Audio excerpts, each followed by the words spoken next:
আপনারা ইতিমধ্যে জানেন গত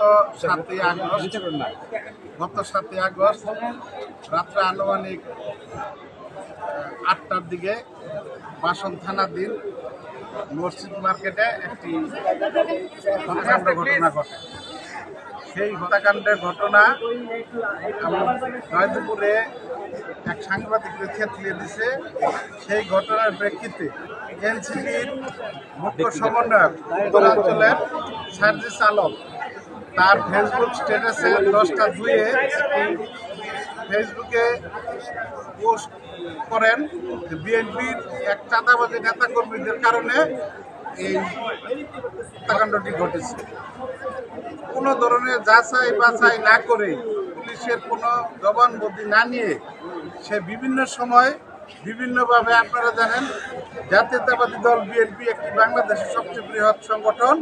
এই সংগঠনকে হেয় প্রতিপন্ন করার জন্য সবসময় সে এই ধরনের বিভিন্ন বিবৃতি এবং স্ট্যাটাস দিয়ে থাকে।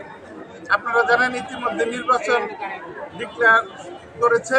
এই নির্বাচনকে প্রশ্নবিদ্ধ করার জন্য এবং পিছিয়ে দেওয়ার জন্য এবং জাতীয়তাবাদী দলের ভাবমূর্তি সাধারণ জনগণের কাছে পূর্ণ করার জন্য এই সমস্ত বিবৃতিগুলি দিয়ে থাকে। এর জন্য আমাদের সকল আইনজীবীদের নিয়ে, গাজীপুর কোর্টের যত আইনজীবী আছে সকলকে আমরা সাথে নিয়ে বিএনপি জাতীয়তাবাদী দলের আমরা সার্জিস আলমের বিরুদ্ধে মামলা রুজু করে গেলাম।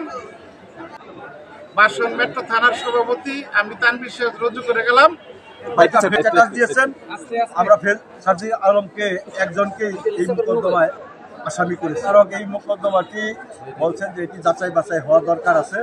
এটি যে ফরেন্সিক রিপোর্টে ওনার ফেসবুকে দিয়েছেন, এটা জাস্টিফাই করা ফরেন্সিক রিপোর্ট দরকার আছে এইসব কারণে। এবং এই সংশ্লিষ্টতায় যে আরও 2টা মামলা হয়েছে, একটা সাংবাদিক আনোয়ারকে আহত করার আর একটা তুহিন, এই মামলার বিষয়গুলো পর্যালোচনার প্রয়োজন। এই কারণে মামলাটা সিআইডিকে তদন্তের নির্দেশ আমরা চেয়েছি।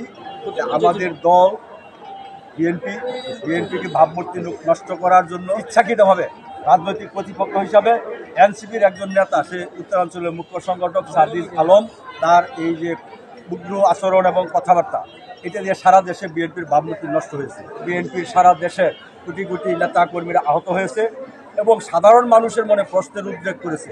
এটা দিয়ে জাতীয়ভাবে একটা অসন্তোষ সৃষ্টির প্রচেষ্টা চালানো হয়েছে। কারণে আমরা তার শাস্তি দাবি করেছি। আমি অ্যাডভোকেট মোহাম্মদ সিদ্দিকুর রহমান, গাজীপুর জেলা আইনজীবী সমিতির সাবেক সাধারণ সম্পাদক, সাবেক সভাপতি এবং আইনজীবী ফোরাম, জাতীয় আইনজীবী ফোরামের সাবেক সভাপতি। এই মামলার আমি ফাইলিং লয়ার, আমি নিযুক্ত মূল লয়ার। আমার বন্ধুরা যারা আছে গাজীপুর আইনজীবী ফোরামের সকল আইনজীবী বন্ধুরাই আছেন সাথে আমার, আমি এটার মূল ফাইলিং লাই বলেছে। মামলাটা সিআইডিকে তদন্তের নির্দেশ দিয়েছেন, রিপোর্ট পাওয়ার প্রেক্ষিত পরবর্তী আদেশ গ্রহণ করেছেন। এখন এটা সিআইডি তদন্তের জন্য পাঠাবেন। ওই সিআইডি রিপোর্ট দেওয়ার পরে মোকদ্দমার পরবর্তী আদেশ।